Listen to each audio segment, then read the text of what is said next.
Apakah ketika Anda berencana untuk belanja bulanan, Anda selalu membuat daftar belanja yang berisi rincian nama-nama barang yang akan Anda beli? Jika iya, maka alasannya adalah supaya Anda fokus untuk membeli barang-barang yang Anda butuhkan saja. Lalu, coba periksa kembali barang belanjaan Anda. Apakah sesuai dengan daftar belanja yang sudah Anda buat di awal?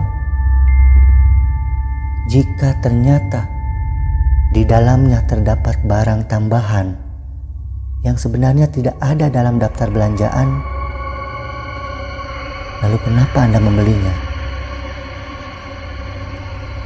Mungkin Anda akan berkelit melakukan pembenaran, karena barang ini saya butuhkan.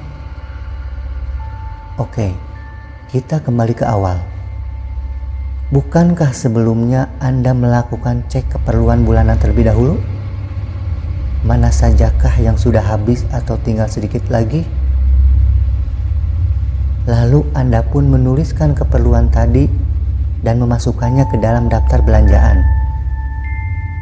Dan itu pun tentu saja dilakukan dengan berbagai pertimbangan, disesuaikan dengan budget yang ada. Dan saya yakin Anda sudah melakukan perhitungan yang matang pada keuangan Anda. Apakah Anda ingat ketika membuat daftar belanjaan tadi? Anda membutuhkan waktu lama untuk membuatnya, bukan? Karena bisa jadi uang yang ada tidaklah mencukupi untuk membeli semua kebutuhan, sehingga harus mencoret beberapa nama barang dari daftar tadi karena khawatir uang yang ada habis hanya untuk keperluan belanja bulanan, sedangkan Anda masih punya beberapa kebutuhan lainnya. Dan tahukah Anda apa yang terjadi di pasar, supermarket, atau mall tadi? Sadarkah Anda, selama Anda berada di dalamnya, sesaat Anda mendadak kehilangan akal sehat, sampai berani melakukan hal-hal yang bisa merugikan Anda. Ada pertempuran antara nafsu dan logika, dan Anda pun mengalah pada nafsu tersebut, bahkan membiarkannya menguasai diri dan keuangan Anda. Bukankah daftar belanjaan tadi Anda yang buat? Lalu kenapa Anda sendiri yang melanggarnya? Dan akal sehat pun akan kembali ketika Anda sampai di rumah. Itulah alasan kenapa tiba-tiba ada sedikit penyesalan dalam diri. Kenapa ya saya membeli barang ini? Dan sayangnya hal itu terjadi bukan sekali atau dua kali saja, tetapi kejadian itu terus berulang. Apakah Anda tahu kenapa hal itu bisa terus terjadi?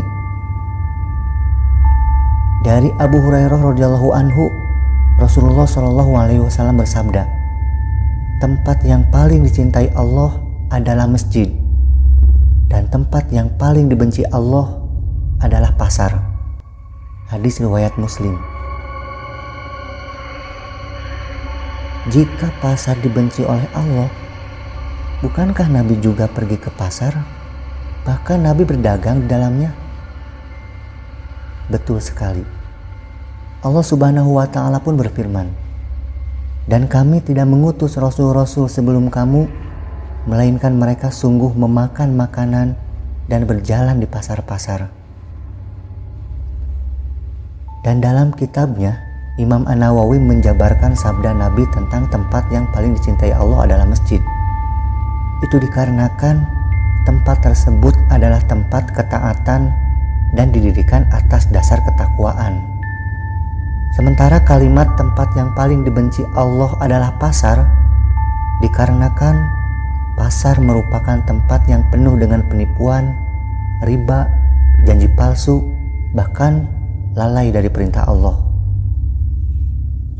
Jika pasar dibenci Allah, maka satu hal yang pasti, maka pasar dicintai setan. Lalu apa yang dilakukan setan di pasar? Mereka berusaha untuk menjadikan Anda sebagai saudaranya. Bagaimana caranya? Allah Subhanahu wa Ta'ala berfirman dalam Quran surat Al-Isra ayat 27. Sesungguhnya orang-orang yang pemboros itu adalah saudara setan, dan setan itu sangat ingkar kepada Tuhannya. Bukankah dengan membeli barang di luar daftar belanja yang Anda buat merupakan sebuah pemborosan? Lalu, bagaimana Nabi bisa terhindar dari hasutan setan untuk berperilaku boros selama Nabi berada di pasar? Ibnu Abbas radhiyallahu anhu berkata, Rasulullah SAW bersabda, setan itu mendekam pada diri manusia. Jika ia luput dan lalai, setan menggodanya. Jika manusia mengingat Allah, setan akan bersembunyi. Rasulullah SAW tidak pernah lalai dalam mengingat Allah dan selalu bertawakal pada Allah. Maka setan tidak punya kuasa atau tidak akan berpengaruh untuk menggoda Nabi. Allah Subhanahu wa Ta'ala berfirman dalam Quran surat An-Nahl ayat 99. Sungguh setan itu tidak akan berpengaruh terhadap orang yang beriman dan bertawakal kepada Allah. Itulah kenapa setan tidak bisa menggoda Nabi, karena Nabi beriman dan selalu bertawakal. Bukti Nabi bertawakal adalah Nabi sering berzikir ketika hendak memasuki pasar. Zikir seperti apa yang dilakukan Rasul ketika akan masuk pasar? Rasulullah mengajarkan kita melalui hadisnya. Barang siapa yang memasuki sebuah pasar lalu mengucapkan La ilaha illallah wahdahu la syarikalah lahul mulku wa lahul hamdu wa huwa ala kulli syai'in qadir, maka Allah akan mencatat baginya 1 juta kebaikan dan menghapuskan darinya 1 juta keburukan atau dosa. Maka bacalah zikir ini setiap Anda akan memasuki pasar, supermarket, mall, bahkan ketika Anda akan membuka aplikasi online shop. Dan semoga kita semua bisa terhindar dari sikap boros dan senantiasa diberi kelimpahan rezeki oleh Allah. Semoga bermanfaat. Assalamualaikum warahmatullahi wabarakatuh.